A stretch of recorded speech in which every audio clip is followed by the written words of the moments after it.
Bien, ¿les parece si hablamos un poquitito primero, como les dije, de los olmecas? ¿Qué nos acordamos de los olmecas que dimos la clase pasada? Un minutito, por favor.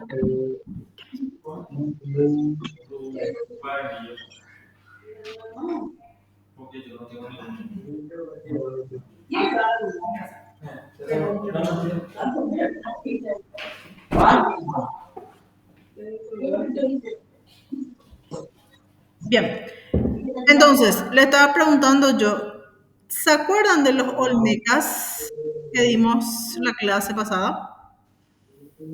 Sí, profe. ¿Sí? ¿Qué nos acordamos de los olmecas? Rapidito nomás, porque la idea es que acá que empiecen ya ellos Podía escuchar, yo no estuve, profesor.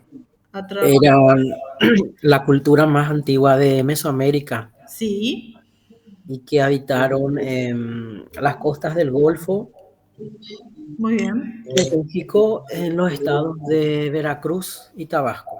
Ujú. Sí, Mm, súper bien. era famosa por, la cultura era famosa por unas cabezas colosales de piedra de casi 2,50 metros más o menos y varias toneladas de peso. Sí, Usaron famosas cabezas colosales de la venta, ¿verdad? La venta, pero en San Lorenzo también creo que se encontraron. sí, en San Lorenzo y en la venta. La venta. Muy bien, excelente. Muy bien, entonces es conocida como la civilización más antigua, ¿verdad? Y eso lo vimos todo en la parte un poco arqueológica. No quiero sacar mucho tiempo porque, como les digo, quiero que presente ya también Gerardo. Desarrollamos el lunes pasado y es un poco explicar ya desde el punto de vista arqueológico. Está bien, lo histórico también es importante, ¿verdad? Pero también entender un poco la importancia arqueológica por nuestra asignatura de arqueología, en este caso, por lo menos para tener una noción, ¿verdad? Entonces, entender que tiene un periodo, entender que hay un formativo temprano y un formativo medio. El temprano es en donde hay una ausencia de obras de gran envergadura. El medio ya se trata de una época, dice, con muchos cambios tecnológicos, especialmente en lo que respecta a la agricultura. Ya saben ustedes qué significa cambios tecnológicos cuando estamos usando esos términos en arqueología, ¿verdad? ¿Qué es un cambio tecnológico? En, las herramientas que utilizaban y demás. Sí, sí, a eso nos estamos refiriendo, ¿verdad? A los cambios que tienen en todos los aspectos, ¿verdad? Eh, bien, entonces hablamos de que hay un concepto de cultura madre para los olmecas que fue trabajado por Stirling y Covarrubias, ¿verdad? Las raíces datan ya del año 1939. Las exploraciones fueron entre Zapotes, Veracruz, así como indicó el compañero Gerardo, ¿verdad? También la cabeza colosal, que es la que les estuve mostrando, que es esta. Son varias cabezas, acá no está todo, por eso les digo, estuve recuperando algunos de mis archivos y en realidad no está todo lo que les mostré el lunes pasado, porque el lunes pasado les había mostrado una imagen con más cabezas y era explicar un poco que ninguna cabeza era igual a la otra, ¿se acuerdan?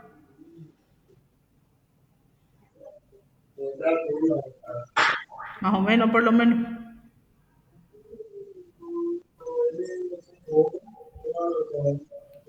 Bien, ¿me escuchan?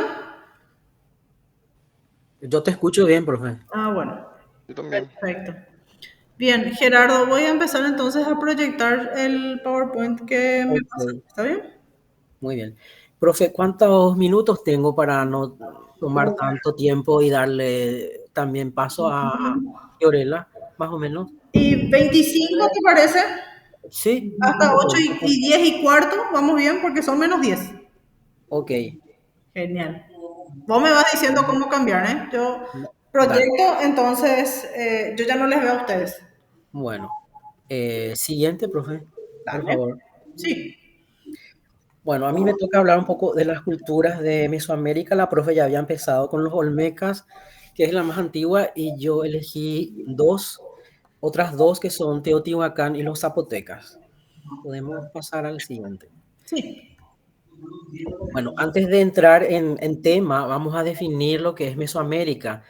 Es un área cultural que fue definida por un antropólogo, etnógrafo alemán llamado Paul Kirchhoff, que estudió estas culturas, trabajó en México mucho tiempo y acuñó este término para reunir a un grupo de culturas que presentan ciertas características comunes o semejantes, como son el uso de códices, la construcción de grandes pirámides y el juego de pelota, entre otras características.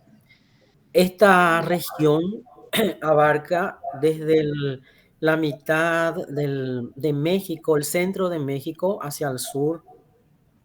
Ocupa toda la península de Yucatán, Belice, Guatemala y llega hasta la península de Nicoya, se llama una península en el occidente de Costa Rica. Toda esta área que está acá delimitada con la línea es lo que se conoce como Mesoamérica. Siguiente. Bueno, aquí ya podemos ver en un mapa más acotado, vamos a decir, el área que ocupó la ciudad de Teotihuacán. Fue una gran urbe mesoamericana fundada en 200 años antes de Cristo aproximadamente y que tuvo su vida, vamos a decir, hasta el 750 después de Cristo, o sea, por mucho tiempo. Vemos aquí que tuvo una gran área de influencia, estaba situada en el altiplano central mexicano y su influencia se extendió a los 4 puntos, vamos a decir, de la región, hacia el norte, hacia las costas del Golfo y del Pacífico, al sur, incluso hasta Monte Albán en Oaxaca, llegando hasta la península de Yucatán, o sea, territorio maya. Podemos pasar a la siguiente. Aquí se ve un poquito ya los yacimientos arqueológicos del Valle de México, con Teotihuacán, que actualmente está a unos 40 kilómetros de la Ciudad de México, al norte. Aquí podemos ver también Tula, que era capital de los toltecas, Tenochtitlán, que es la de los aztecas o mexicas, que nos va a hablar seguro después Fiorella, la ciudad de Cuicuilco, que tiene digamos acá en la historia de Teotihuacán, una parte importante, por lo menos en su origen, Cholula, que fue también una gran ciudad, y incluso Monte Albán, que está más al sur. Aquí. Bien, siguiente. Bueno, vamos a hablar un poquito de los orígenes de esta ciudad. La ciudad de Cuicuilco que les había mostrado está situada al sur, sí, al sur del lago Texcoco. Este lago ya no existe prácticamente actualmente, fue desecado, ¿no?, por los españoles, porque ellos fundaron sobre la antigua capital mexica la Ciudad de México, ¿verdad? Y que estaba dentro de una isla dentro del lago Texcoco. Entonces ellos, al conquistar la capital azteca, utilizaron piedra de los templos para levantar el centro histórico de Ciudad de México, con la catedral, el palacio presidencial, etcétera, y luego tuvieron que desecar paulatinamente el lago y así fue creciendo la capital mexicana. Bueno, esta ciudad Cuicuilco, que se encontraba al sur, era un asentamiento antiguo del periodo preclásico, que tenía una cultura ya interesante.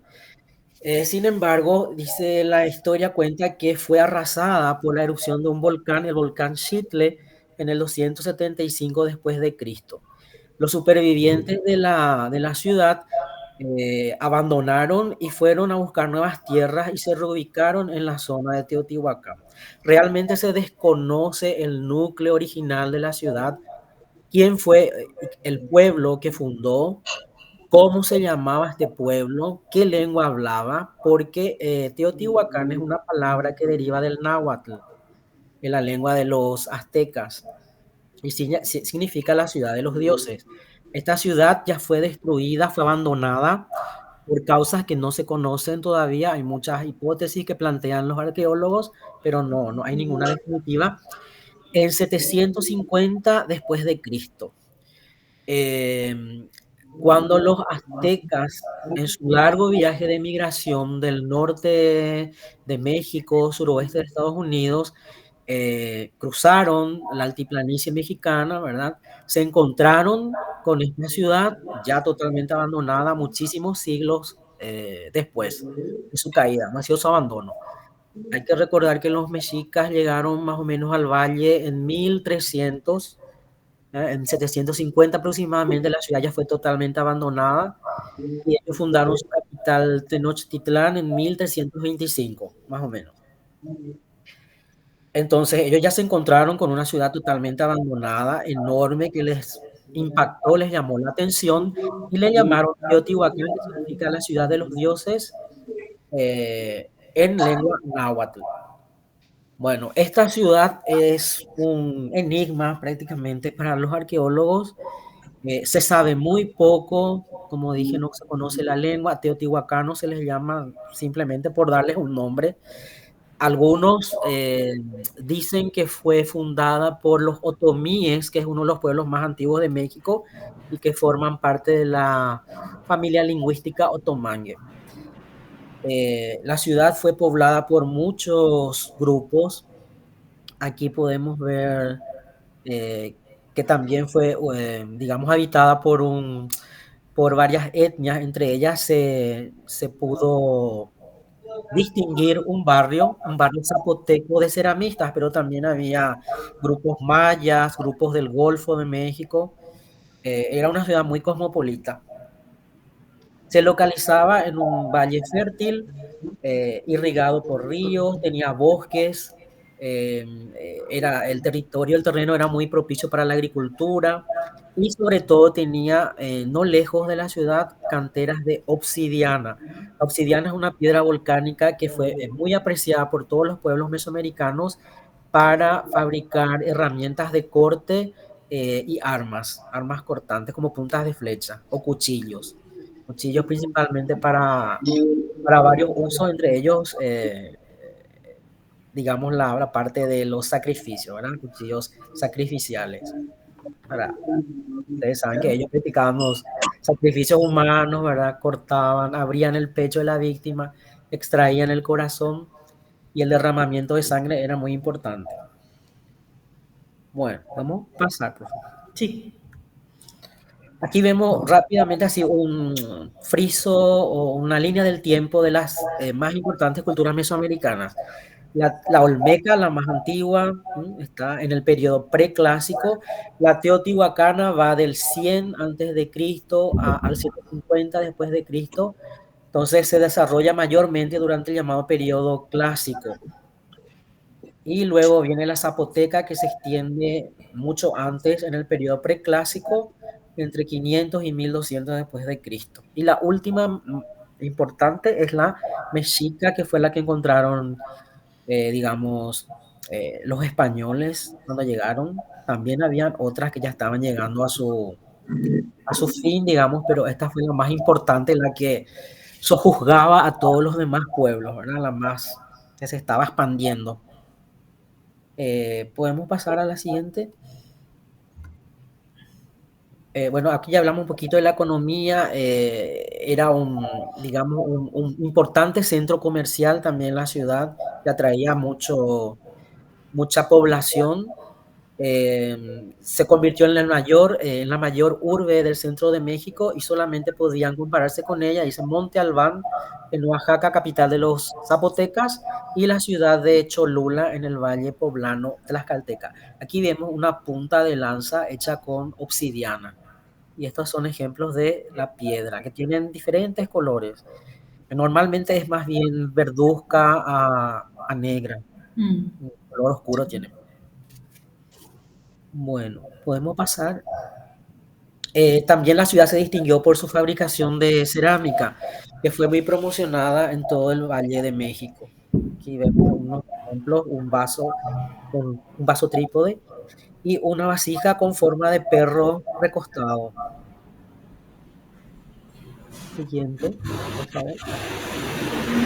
Aquí vemos un mapa, digamos, de la ciudad. La ciudad fue, lo que distingue mucho a esta ciudad es que fue muy geométricamente planificada, algo que llama mucho la atención. Una ciudad muy antigua, con una orientación norte-sur, con una mínima desviación del norte y un eje central de la ciudad que se llama Calzada de los Muertos. Alrededor de esta calzada estaban dispuestas el centro ceremonial con sus grandes pirámides del Sol y de la Luna, y también un cuadrángulo conocido como la Ciudadela, donde se encuentra la pirámide de Quetzalcóatl. La ciudad fue, hay que decirlo, una de las primeras en ser excavada, o sea, sí ser una de las primeras que se realizó estudios arqueológicos, ¿no? Excavaciones. Sin embargo, al día de hoy se calcula que entre un 5 a 10% nada más fue estudiada. Todavía falta mucho, área no explorada, esta área blanca que está acá. Y solamente para fijar sus límites, las áreas aquí circundantes fueron más estudiadas. Bueno, aproximadamente tiene una superficie de 22 kilómetros cuadrados. Es bastante. Y albergó, se cree, según algunos autores, entre 100.000 a 150.000 habitantes, lo que es muchísimo para una ciudad de esa época. Bien, podemos pasar a la siguiente. Aquí se ve más detallado el centro ceremonial, la pirámide de la Luna al norte con su plaza de la Luna, al lado derecho la pirámide del Sol, un poquito más al sur, siempre como eje tomando la calzada de los muertos. Este nombre calzada de los muertos fue dado también por los aztecas, porque encontraron una serie aquí al lado de plataformas que ellos pensaron que eran tumbas de los gobernantes o reyes, ¿verdad? Que están a lo largo de la calzada. Y el cuadrángulo ya conocido como la Ciudadela, donde está el templo de Quetzalcóatl o pirámide de Quetzalcóatl. Esto es el centro administrativo religioso de la ciudad, y alrededor estaban ubicados el pueblo, ¿verdad? Que vivía, dicen los arqueólogos, en complejos multifamiliares, o sea, viviendas multifamiliares. Ellos ya tenían esa visión de, digamos, de gran ciudad, ¿verdad? Creo que en Roma también ya vivían el pueblo en viviendas así multifamiliares. Bueno, ellos también ya tenían esa organización. Bueno, podemos pasar a la siguiente. Máscaras. Estas máscaras, se cree que los gobernantes, al morir, para poder llegar al inframundo y presentarse ante los dioses, tenían que colocarse estas máscaras. Se encontraron gran cantidad de máscaras en Teotihuacán, cuya característica principal es que tienen una forma triangular, la boca abierta y los ojos así muy rasgados, muy alargados. Algunas están hechas con piedra dura, la mayoría, algunas son de jade y otras tienen recubrimiento de turquesa, como esta que se llama Máscara de Malinaltepec, y está en el Museo Nacional, en el Museo Nacional de Antropología, perdón, de Antropología e Historia de Ciudad de México. Se encontraron, bueno, cantidad de estas máscaras que están en el museo. Están también en un museo llamado Museo de Sitio de Teotihuacán. Es un museo que está cerquita de la pirámide del Sol. Tiene toda una pared vidriada que permite ver la pirámide. Está muy estratégicamente situada. Bien, vamos a la siguiente. El jade, como dije, bueno, es una piedra muy apreciada también por los pueblos mesoamericanos, por los mayas, por los aztecas, por los teotihuacanos. Es una piedra rara que no se consigue en México, sino digamos, sus canteras están en Guatemala, en una zona que se llama el Valle del Río Motagua. De ahí se extraen el jade, que fue muy utilizado también y apreciado por los mayas. Simbolizaba, dice, esta piedra sagrada estaba imbuida de conceptos de abundancia, de vida, de fertilidad. Simbolizaba el agua, el maíz e incluso el alma, la inmortalidad del alma. Los mayas hicieron mucho uso de estas máscaras mortuorias de jade. Y hay una famosa, es del gobernante Pacal, que se encontró en Palenque. ¿Sí? También pueden buscar máscara del rey Pacal. Es toda de jade. Está muy, muy bien hecha. Bueno, vamos a la siguiente diapositiva. Escultura. También se encontraron muchas esculturas en Teotihuacán. Aquí vemos una que representa, dice, el nacimiento del sol y el nacimiento del sol por el oriente y su declive en el poniente.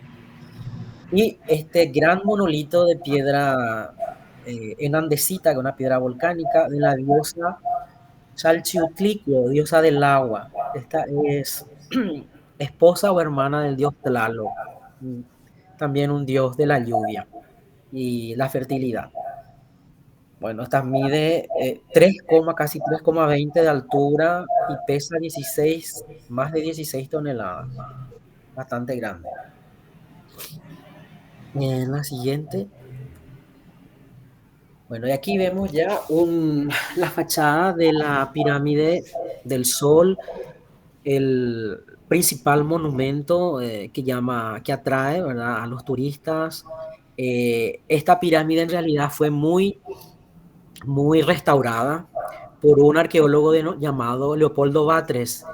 Y durante la presidencia de Porfirio Díaz en México, se le encomendó a Leopoldo Batres la restauración de Teotihuacán, porque antes de 1900 y hasta el 1910 fue la conmemoración del primer centenario de la independencia de México. Ese fue el motivo para que él haga o se encargue de la restauración de la ciudad. Antes de eso, la ciudad estaba totalmente abandonada, cubierta de hierba, de maleza. Entonces tuvo que hacer un trabajo de limpieza. Esto está totalmente cubierto de maleza. Era un cerro con forma así de pirámide. Y cuentan los críticos que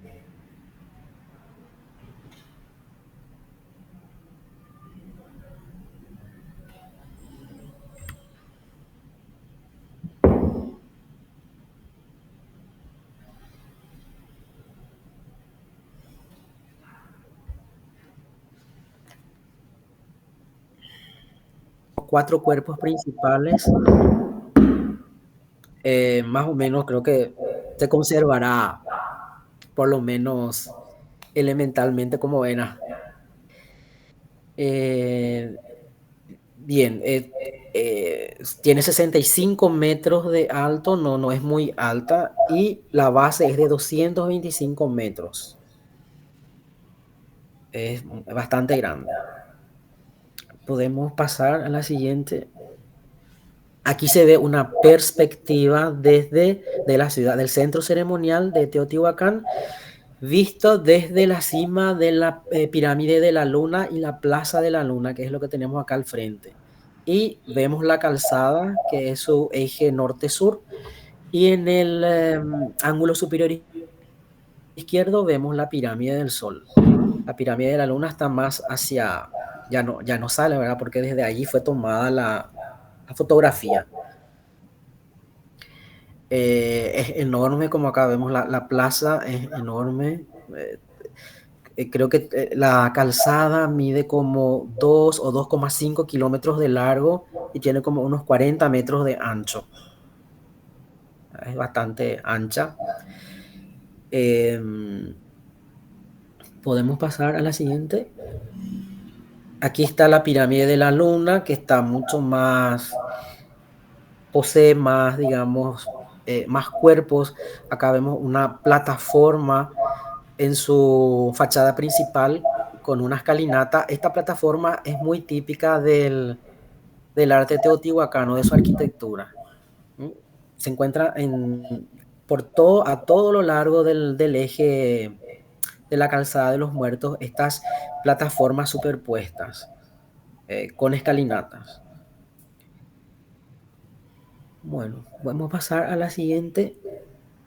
Aquí otra imagen de la pirámide. La siguiente. Hay una foto, aquí está una foto, bueno, antigua, tomada entre 1883 y 1885, donde se veía así, totalmente abandonada, cubierta de maleza. Así que a Leopoldo Batres le tocó el primer trabajo de limpieza y de restauración de la ciudad. La siguiente. Aquí vemos la diferencia entre 1900, antes de la inauguración, ¿verdad? Porque esto ya quedó totalmente ya restaurado para 1910. ¿Sí? Esto fue antes de 1910 y en 2020, como se ve, ¿verdad? Ya totalmente, un sitio totalmente cuidado porque es muy visitado por los turistas. Cuando van a Ciudad de México, lo primero que quieren ir a ver es el yacimiento arqueológico de Teotihuacán, que está solamente a 42 kilómetros, bastante cerca. Siguiente. Bueno, aquí se ve digamos, una partecita de la ornamentación de la pirámide de Quetzalcóatl, es la más ornamentada de la ciudad, en la ciudadela. Según algunos estudiosos, estos mascarones representan a Tlaloc y a Quetzalcóatl, un dios civilizador importante. Pero estas son más bien ya, digamos,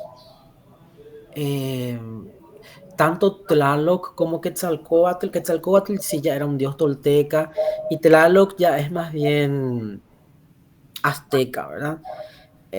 No podemos decir que realmente son las representaciones de estos dioses porque no conocíamos, no se conocen los nombres de los dioses, no se conoce el nombre de la ciudad, no se conoce prácticamente nada, no se sabe de Teotihuacán. El nombre es náhuatl, no es un nombre original. Entonces son meras hipótesis o conjeturas, ¿no? Bien, pasamos a la siguiente. Este es el patio de un palacio que está al costadito de la Plaza de la Luna. Se cree que es una residencia de la clase sacerdotal o gobernante. Como se ve, también está muy restaurada. Esta pintura no es nueva, no tenía. Se cree que el rojo tenía un papel fundamental y que la ciudad era prácticamente toda pintada de rojo, pero ya no quedó nada de pintura. Esto está muy restaurado también. Y este se llama Palacio de Quetzalpapalotl o Quetzal Mariposa. También es un nombre náhuatl. Pasamos al siguiente. Bueno, y para terminar aquí, un proyecto arqueológico, ¿verdad? Que se descubrió en Teotihuacán, o sea, que se llevó a cabo, perdón, en Teotihuacán, fue gracias al descubrimiento accidentalmente de un orificio que se abrió en la pirámide de Quetzalcóatl. Es un túnel de más de 100 metros que lleva a diversas cámaras. Según explica el jefe del proyecto arqueológico, el arqueólogo Sergio Gómez, en este proyecto se utilizó por primera vez escáner láser y 2 robots, algo innovador en México. Y también creo que a nivel mundial, porque antes de eso solo se habían usado en Egipto, decía la información. En esta cueva se encontró cantidad de objetos, aproximadamente unos 100.000 objetos, desde semillas, muchas esculturas, cerámicas, jade, objetos de jade, y inclusive pelotas de hule que no son típicas, turquesas también, objetos con turquesa, y la turquesa es una piedra que venía del suroeste de México, o sea, perdón, suroeste de Estados Unidos, norte de México, ¿verdad? Antes era todo México, esa zona, digamos, por lo menos durante la conquista española, sabemos que toda California, todo eso era parte de México, ¿verdad? Después nomás los yanquis, bueno, en sus guerras ocuparon y tomaron esos territorios, pero provenía ahí del norte de México y actual suroeste de los Estados Unidos, la turquesa. El hule, encontraron pelotas de hule. El hule proviene de un árbol típico, originario de las zonas cálidas del Golfo. Es, un, es como un caucho, ¿sí?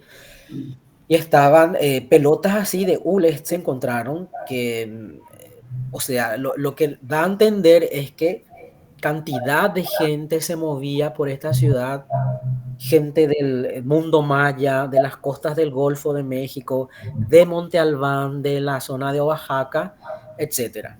Era una ciudad muy comercial, muy también por cuestiones religiosas, era un centro de peregrinación muy importante. Bueno, vamos a pasar rápidamente ahora al otro tema, que son los zapotecas de Oaxaca.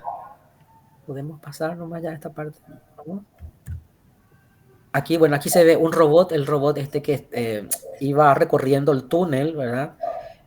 Proveyendo información, se llama el Tlaloque primero, que explora el túnel bajo la pirámide. Vamos ahora a los zapotecas. Bien, los zapotecas. Este es un pueblo originario digamos, del estado de Oaxaca, del sur de México.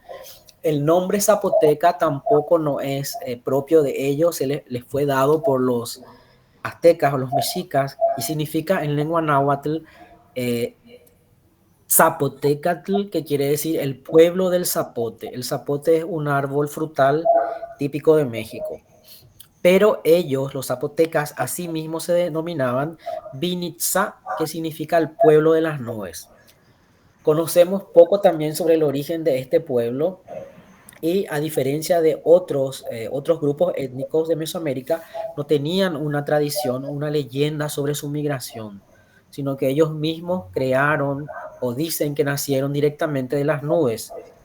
Y por eso se atribuían ese nombre, gente nube, que significa Binitza. Bueno, hacia el año 800 aproximadamente y durante el periodo preclásico se establecieron en los valles centrales del actual estado de Oaxaca.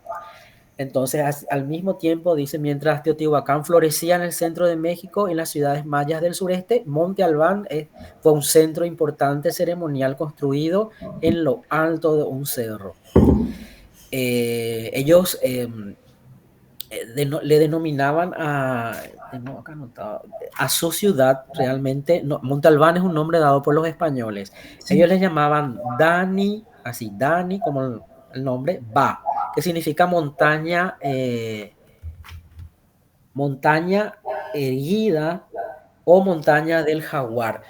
La palabra Monte Albán dice la historia que fue dada por los españoles cuando llegaron ahí al sitio porque les recordaba los montes albanos en Italia. Los montes albanos son los montes que rodean la antigua ciudad de Alba Longa, en el Lacio. El paisaje montañoso entonces les recordó ese paisaje italiano y les llamaron Monte Albán a la ciudad. Podemos pasar. Aquí vemos, bueno, la ubicación geográfica. Monte Albán está aquí. Acá vemos el estado de Oaxaca al sur de México, que está un poco ampliado acá hacia la izquierda. La ciudad de Monte Albán está acá, en una zona montañosa también. Ocupa, dice un cerro que tiene una posición en un valle que tiene forma de Y, y la ciudad domina esos tres valles en forma de Y. Ellos aplanaron la cima del monte, del cerro, y ahí levantaron su capital, su ciudad. Bien, podemos pasar. Aquí vemos los restos, lo que quedan son templos con plataformas también, como en Teotihuacán, con escalinatas, ¿sí? Escalinatas centrales, amplio uso de escalinata. Acá vemos un templo también, está rodeado de montañas, está estratégicamente situado. Podemos pasar. Aquí vemos también una plaza central. Ellos también conocían el llamado juego de pelota. El juego de pelota es un espacio rectangular y es un espacio ritual religioso que simboliza la lucha entre fuerzas opuestas, como ser el día, la noche, la vida y la muerte. Y también tenían una función, eh, digamos, estaba vinculado a los sacrificios humanos, o también tenían digamos, una función de relatar mitos cosmogónicos. Bueno, de representar mitos cosmogónicos. Podemos pasar rápidamente, porque ya me estoy pasando de hora, me parece. Bueno, y el gran, digamos, hallazgo arqueológico que se realizó en esta ciudad fue el tesoro llamado Tesoro de la Tumba 7, que en realidad dice que el tesoro es de origen mixteca. Los mixtecas son otro pueblo también de Oaxaca. Es un pueblo que se destacó mucho por la orfebrería y fueron considerados como los mejores orfebres de Mesoamérica. Esta ciudad, ellos ocuparon Monte Albán, pero no es que invadieron. Ya cuando la ciudad fue también abandonada, ocuparon esta tumba de la ciudad de Monte Albán y allí depositaron este tesoro, que cumplía, también tenía una función de depósito de reliquias de sus ancestros. Y se encontraron gran cantidad de objetos, como ustedes pueden ver, de oro, collares, pendientes, cascabeles, también objetos de cerámica, un cráneo con revestimiento de turquesa se encontró también. Lo que podemos decir de estos orfebres, grandes orfebres, es que dominaban la técnica de la filigrana. Y la filigrana es una técnica que consiste en trabajar hilos de plata o de oro, entrelazando para crear diseños y soldando, pero de manera muy delicada. Ellos dominaban esta técnica. Creo que nuestros orfebres de Luque también utilizan la filigrana, ¿sí? Bueno, ya estos grupos étnicos, siglos antes de Cristo, ya dominaban esta técnica. Bueno, y con eso, aquí creo que hay una imagen más del tesoro. Acá están objetos, sí, estas líneas. Con esto terminamos la parte de Zapoteca. Profe, yo no sé, cuando toque llegar a la parte de Perú, voy a volver a presentar esto, ¿verdad? Porque ya creo que ya el tiempo no me da y le quiero dar paso a Fiorella también para que presente. O, Me parece bien. Si te parece, bueno, el próximo lunes ustedes rinden, ¿verdad? sí, Y bueno, vemos entonces cómo podemos organizarnos el próximo lunes. dale, dale, porque ya corresponde a otra zona, pues también, Sí, está a bien, la parte de sin problema. América del Sur. Dale, profe. Lo único que sí te voy a pedir es que le pases a tus compañeros esta diapositiva para que puedan Sí, estudiar. ¿Está bien? sí, profe, sin problema, les Dale, paso. dale. Gracias, profe. Gracias a vos. Adelante, Fiorella. Gracias, Fiorella, por la paciencia. ¿Se me Bravo, escucha? Gerardo. Bravísimo. Gracias, Santiago, gracias. Cierto, hay que aplaudirle así. Un minuto. Gracias, profe. Estaba muy interesante. Sí, muy lindo, realmente. Se Sí, te escucha Gracias. bien, Fío. Ok, voy a presentar entonces. dale. Ahí se ve. Yo no veo nada. Aún no. Un ratito. Dale. Profe, ¿cuándo lo que voy a poner así? El año que viene. Y por eso estoy pensando en el próximo lunes que ustedes rinden. Después de rendir todo, en todo caso nos quedamos un rato. Tratamos de acortar nomás Grecia y Roma. Ahí se ve. Sí, Sí, sí. ahí se ve. Bueno. Sí, sí, se ve, Fiorella. Buenas noches, compañeros y profe. Buenas noches. Eh, de antemano quiero pedirles perdón, ¿verdad? Porque me cuesta pronunciar los nombres de los dioses y el nahual, ¿verdad? Pero eh,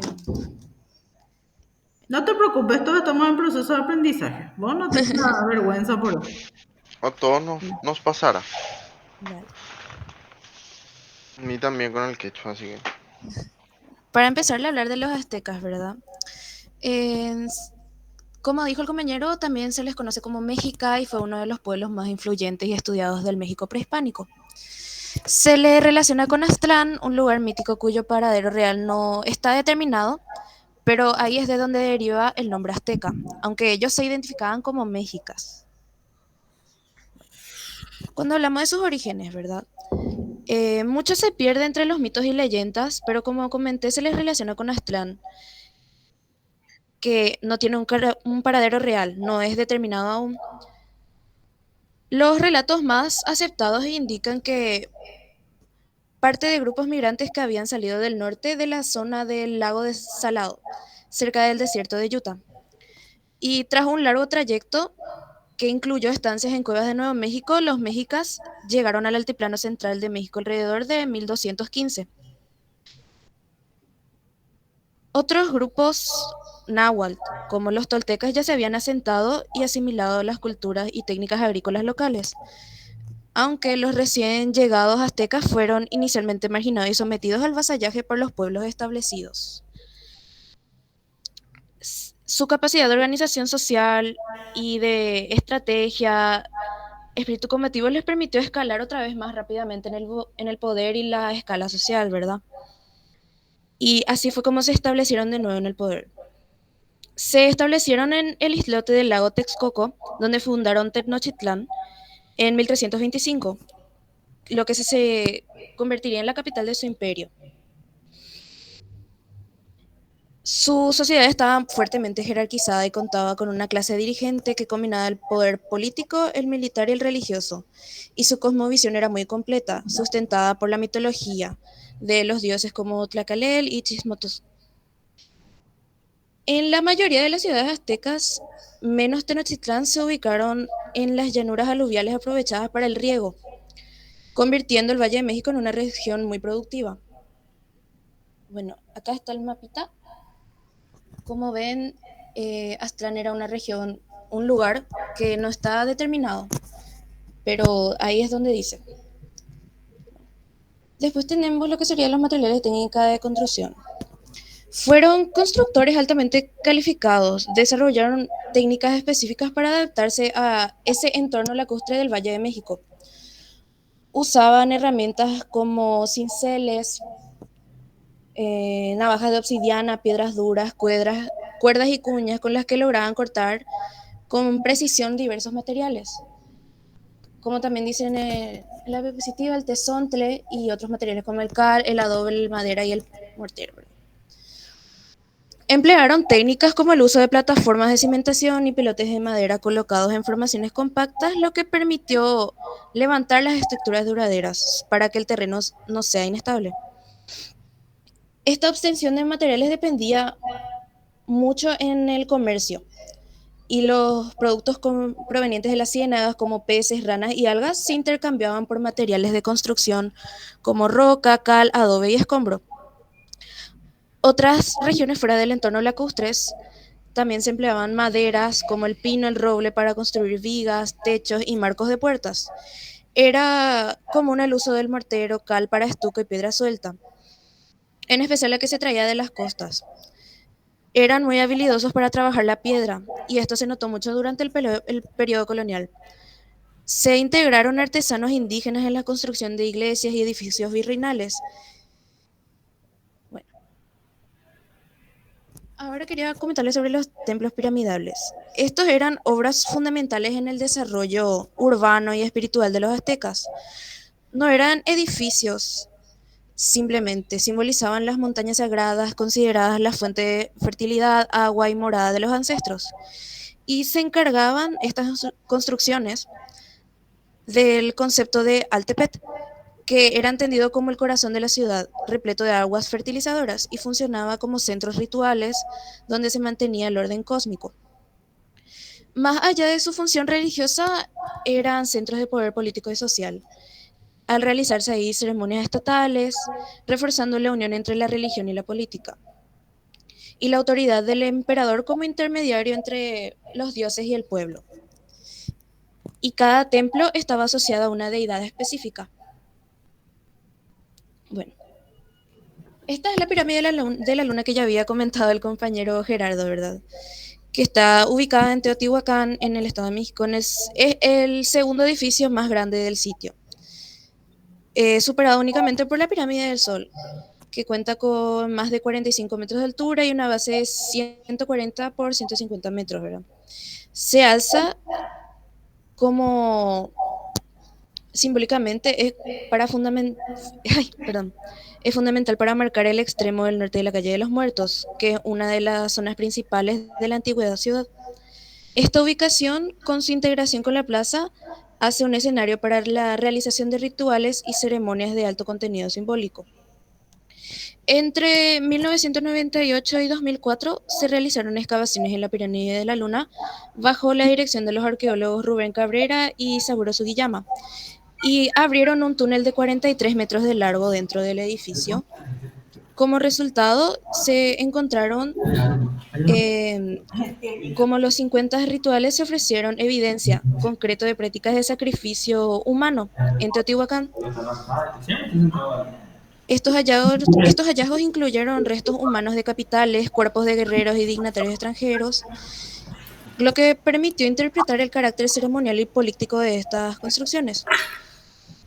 El enterramiento más antiguo, datado del año 200 después de Cristo, mostró el cuerpo de un individuo extranjero enterrado vivo, con las manos atadas, rodeado de animales considerados símbolos de poder militar, como lobos, halcones, pumas y águilas, serpientes de cascabel, cuales animales también fueron sepultados vivos en jaulas, y junto a ellos se encontraron ofrendas elaboradas como armas de obsidiana y la figura del jade.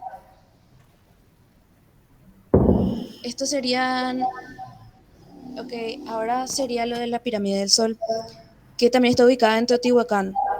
Es la estructura más imponente del sitio arqueológico y tiene una base de 225 metros por lado y alcanza una altura aproximada de 6,5 metros. A diferencia de otras edificaciones construidas en Teotihuacán, esta pirámide fue dedicada en una sola base durante el periodo Zacuali, lo que evidenciaba la bonanza de la ciudad como el control social ejercido por la élite gobernante. Tiene 5 cuerpos visibles, aunque originalmente eran 4, recubiertos con estuco pintado, y a su frente se halla una plataforma decorada con felinos y elementos marinos. En 2013 se descubrió una escultura de Huitzilopochtli, el dios del fuego, en una fosa ubicada en la cima del edificio por el arqueólogo Alejandro Saravia. Y este hallazgo indicó que también se celebraban rituales como la ceremonia del fuego nuevo, sin que ello altere la función original del edificio concebido para honrar a Tlaloc, que era el dios de la lluvia. Estos que ven acá fueron algunos de los vestigios encontrados dentro de la pirámide. Este sería la recuperación de la pirámide del Sol en la excavación. Después tenemos la pirámide de Cholula. Se localiza en el valle poblano de Tlaxteca. En este sitio, donde hoy se encuentra la zona arqueológica, existe un centro ceremonial que fue abandonado 8 siglos antes de la llegada de los españoles, en 1519, dando conjunto la apariencia de un cerro cubierto lleno de vegetación. Este lugar sufrió destrucción a finales del siglo XVII, agravada por la erupción de Popocatépetl, que posteriormente fue abandonado cubierto por la tierra, y con el tiempo sobre sus ruinas se fundó la actual ciudad de San Pedro de Cholula. Se encontró dentro de lo que sería, como ven acá en la imagen, lo que serían los túneles dentro de esta pirámide. Después tenemos el Templo Mayor. Fue el centro religioso y cósmico de los aztecas, donde representaban la intersección del cielo, la tierra y el inframundo. Era una pirámide dual con templos dedicados a Huitzilopochtli y Tlaloc. Fue construido en capas sucesivas, simbolizando una montaña sagrada. Su ubicación en medio de un lago reforzaba esta idea de estar en el ombligo del mundo, y encarnaba este templo mitos fundacionales como el nacimiento de Huitzilopochtli y su lucha contra Coyolxauhqui, que se construyó este templo en 7 fases. Ahora les voy a hablar un poquito de lo que sería el arte azteca, para nombrar algunos de sus vestigios encontrados. No, para empezar a hablar de este arte azteca hay que tener en cuenta que no se puede entender como una práctica orientada a la contemplación estética, sino que ellos usaban como un medio esencial de expresión simbólica. Su propósito principal era la transmisión de conceptos religiosos, míticos y políticos, que legitimaba el poder del Estado. Y este lenguaje visual de arte estaba basado en un sistema complejo de los símbolos. Tal como se llama Bayan, los aztecas no poseían un término específico para este concepto y no compartían esta preocupación por la estética en términos occidentales. Las obras de arte no eran concebidas para ser observadas por placer, sino para cumplir funciones específicas dentro de lo religioso. Los objetos eran portadores de mensajes que mostraban la cosmovisión de los ritos y la autoridad imperial. En cuanto a los artistas y artesanos aztecas, se sabe que conformaban una clase social más definida que ocupaba un estrato inferior, aunque mantenía cierta afiliación con las élites, y existían barrios específicos donde se les recibía a estos especialistas. Bueno, esta sería la gran conocida Piedra del Sol, que también es conocido como el calendario azteca, que fue tallada en 1479 durante el reinado del emperador Axayacat. Aunque comúnmente se le asocia con la medición del tiempo, no era un calendario funcional, sino un monumento simbólico y ritual dedicado al dios Tonatiuh. El sol, vinculado estrechamente con el sacrificio humano en el centro, representa el resto de Tonatiuh con una lengua en forma de cuchillo de obsidiana, lo que aludía a su necesidad de alimentarse con sangre. Está rodeada por el símbolo Nahui-Ojin, que es la fecha mitológica en la que fue creado el quinto sol. A su alrededor, la piedra muestra los 25 de Tonalpui, el calendario sagrado de 260 días. En el siguiente anillo, 8 rayos solares indicaban la irradiación de las direcciones. En el círculo exterior hay 2 grandes serpientes de fuego que rodeaban la piedra de sus bocas, donde emergen Quetzalcóatl y Tezcatlipoca, que eran los dioses opuestos, y sus lenguas entrelazadas simbolizaban el paso del día y la noche y la continuidad del tiempo. En esta imagen sería la Piedra del Sol, recién llegada al Museo Nacional de Antropología en Ciudad de México en 1964. Ahora para hablarles de Coatlicue, que representaba a la diosa de la tierra y madre entre los dioses. Era el símbolo de la fertilidad y la destrucción. Su figura es la dualidad de la vida y de la muerte, que era central en la cosmovisión azteca. La estatua lo que muestra es un cuerpo decapitado, en el cual salen 2 serpientes que forman su cabeza. Flujo de sangre convertidos en serpientes, según el mito de Coatepec. Tiene un collar de manos, corazones y una calavera, y manos con forma de serpientes y una falda hecha de serpientes, y de ahí es donde sale el nombre de la falda de serpientes de Coatlicue. En su base aparece Taltecuti, es el monstruo de la tierra, en su postura típica, lo que transmite el mensaje político del dios solar. Con la llegada de los españoles, la imagen de Coatlicue fue interpretada relacionándose con la imagen de Guadalupe, de la Virgen de Guadalupe, y ahí es donde se establece un puente entre lo indígena y lo cristiano. Después tenemos lo que es Xochipilli, que es el dios azteca de las flores, de la música, la danza, el placer. Fue hallada en Tlamanalco, que fue un importante centro religioso prehispánico, a pie de Itzacuatl, vinculado simbólicamente con el paraíso de Tlatilcán. Esta figura representa al dios sentado con las piernas cruzadas en actitud de danza, sugiriendo un estado de trance como chamánico. Su cuerpo está cubierto por ornamentos florales, que se ve acá. En bajo relieve que simboliza la fertilidad y el florecimiento cósmico, y en su pedestal también está decorado con flores y una mariposa central, que es la imagen del universo en expansión. Después están los guerreros atlantes, que representaba la visión azteca del universo, inspirada en los famosos atlantes toltecas de Tula. y su carácter militar está indicado por las lanzas, las lanzaderas, las barras nasales de arcilla y se trata de guerreros listos para la batalla, que estaban ansiosos por alimentar a los dioses con sangre humana. Después tenemos la lapidaria. Los aztecas demostraban gran grandeza, gran destreza al trabajar con piedras duras y brillantes como la turquesa, jade, amatista, obsidiana, onix y cristal de roca, con las que creaban esculturas y joyerías, mosaicos ornamentales. La piedra verde, especialmente el jade, tenía un alto valor simbólico y ritual porque representaba la vida, la fertilidad y el agua. Era común colocar cuentas de jade en la boca de los difuntos como ofrenda por el viaje al inframundo. En la provincia del sur tributaban jade y los más ávides lapidarios provenían del Chalco o Somítico. Acá tenemos lo que sería la máscara de turquesa, que creo que el compañero Gerardo había mostrado también un poco de lo que serían estas máscaras en su exposición. Esta representa posiblemente al dios Huitzilopochtli, que era el dios del fuego y del tiempo, que está hecha sobre una base de madera con mosaico de turquesa y tiene ojos de madreperla y dientes de concha, esta máscara era utilizada en rituales.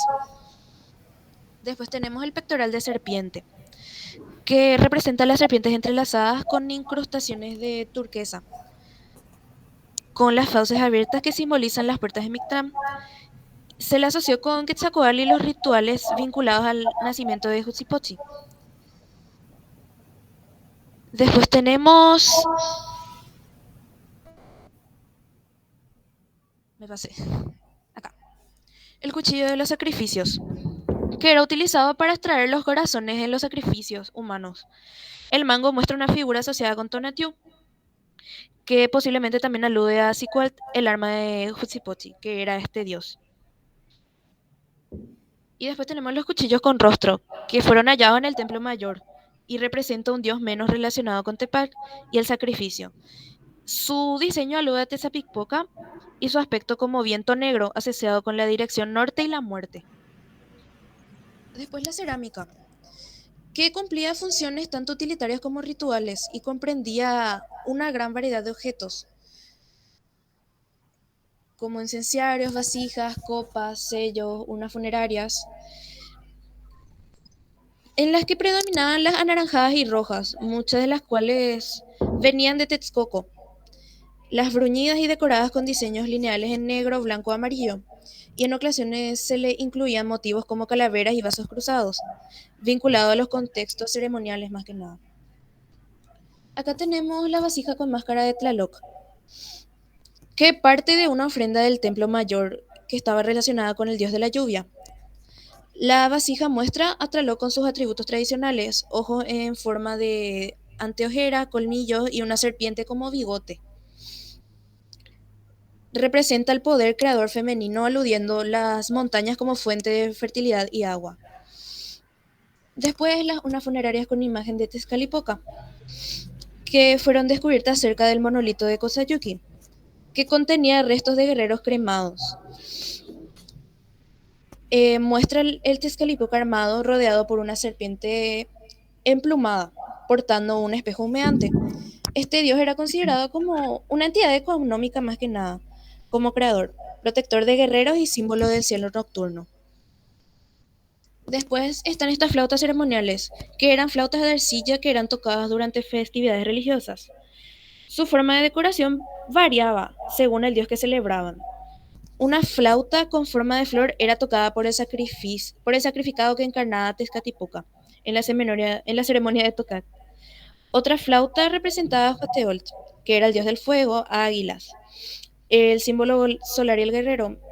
Y algunas de estas piezas evidenciaban la función entre las tradiciones aztecas y mixtecas. Y bueno, eso es todo. Gracias.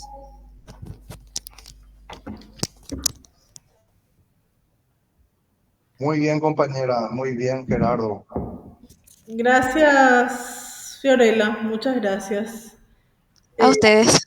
Creo que nos Excelente, Fiorella. al tiempo, ¿verdad? Lo podemos dejar aquí, pero muchísimas gracias. Muy interesante, tanto Fiorella como Gerardo. Muy buenas exposiciones. Bravo, Realmente se compañero. pasaron, están muy, muy buenas. Entonces, yo quiero proponerles lo siguiente, el próximo lunes, en todo caso, lo que vamos a hacer es vamos a adelantar, vamos a cerrar historia antigua hasta las 7 de la tarde, a las 7 empezamos con el examen. Si se puede, hacemos exposición. Si no se puede, dejamos para el siguiente lunes, que el siguiente lunes ya es 27 y es el examen de historia antigua. Entonces, yo les propongo de igual manera que se preparen, ¿verdad? En todo caso, podemos invertir también, bueno, pero viene Igor pues viene solo por historia antigua también. Entonces, no quiero tampoco invertir demasiado el tiempo. Dejamos nomás, de 6 a 7 historia antigua y a las 7 empezamos el examen de arqueología. Dale, profe. Dale, profe, Dale, está profe, bien. está bien. Y después la exposición. O sea, si se termina en una hora, empezamos la exposición. Si no se termina en una hora el examen, entonces dejamos nomás gente. ¿Está bien? No se preocupen. Es una idea que les lanzo. Si se da, genial. Y si no se da, bueno, lo pasamos para el siguiente lunes. Ok, profe. Dale, profe. Dale, dale. Que estén bien. Muchas felicidades. Muy bien les Muchas salió gracias. el trabajo. Felicitaciones, Fiorella, y buenas noches para Gracias, todos. compañero. Bravo, Igualmente. compañero, muy lindo Buenas sus noches para exposiciones. todos. Muchas gracias, Buenas compañero. noches, que Buenas noches. descansen. Chao, chao. Muchas gracias. Buenas. Felicitaciones.